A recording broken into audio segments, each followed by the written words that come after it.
Hi guys, for today's vlog. So ayan guys, andito po kami ngayon sa Mangyan. Nangunguha po kami ng pagkain ng aming alagang baboy. So yung baboy namin na maraming biik. So ito po yung pinapakain po namin. Ang tawag po dito guys is three fingers. So ayan. So kasama ko po yung mama ko at syempre yung pamangkin kong isa. So ayan guys, sumama po ako dito dahil nga po guys is akala ko po namin maraming pako na gulay, yun pala ay namatay na dahil po sa init ng panahon. Di ba ngayon guys is summer, masyadong mainit na panahon, so namatay po yung mga pako. So ang ginawa ko po ay tumulong na lang po ako dito sa pag nguha ng pagkain ng baboy. So ayan po, ito po yung pinapakain po namin sa alaga naming baboy na babae, yung maraming biik.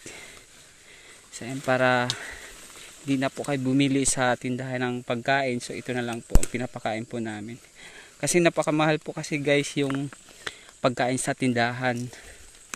So ayan. So marami guys, tingnan nyo guys. Ang tawag po dito guys is three fingers. Dito sa probinsya po ng Samar.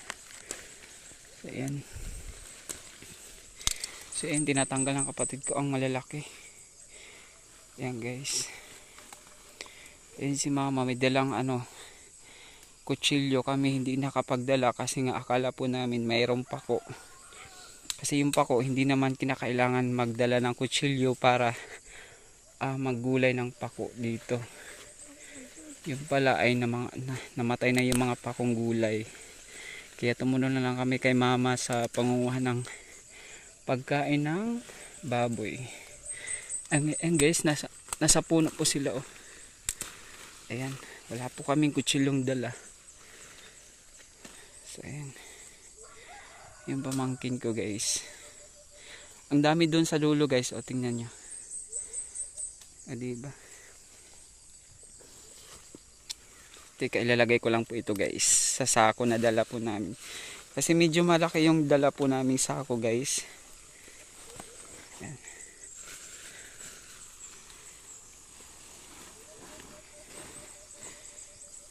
Yan, ito pa may naiwan.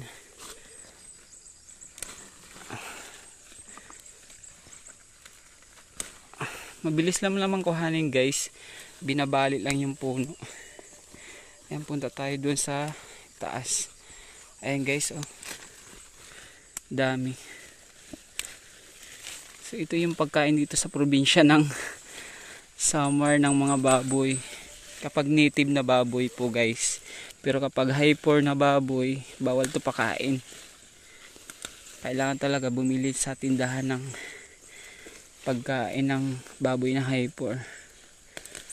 So, mga native lang na baboy ang pwedeng ipakain dito. So, yan. Sayang hindi ako nakapaggulay ngayon ng pako. Namatay na pala. And dahil sa init ng panahon guys. Ang dami. Diba? Kahit walang kutsilyo guys, kayang-kaya naman siya putulin. Ayan, binabali lang po siya.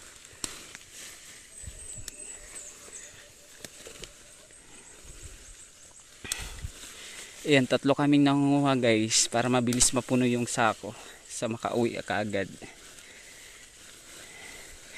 Kailangan lang talaga mag-ingat, baka mamaya may ahas dito matuklaw pa tayo. So ayan, bilis lang. So madami na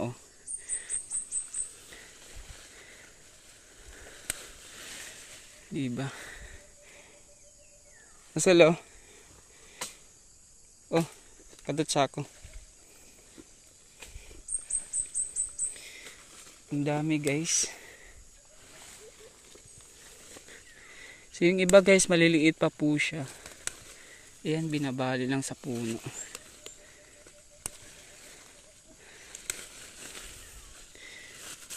Dami.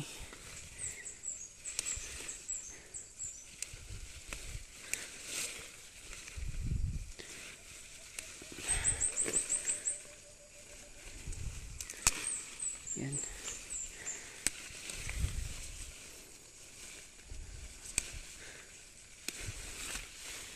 Dami guys oh. Lagay ko muna dito guys. Yan.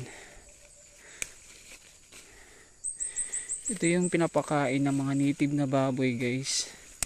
Kasi kami guys, yung baboy namin native kasi. Ayan.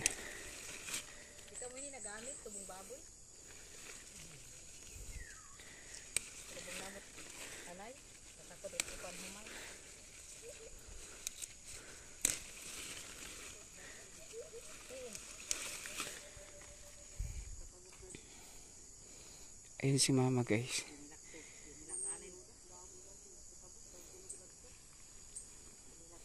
So ang dami pa po guys hanggang doon sa taas guys.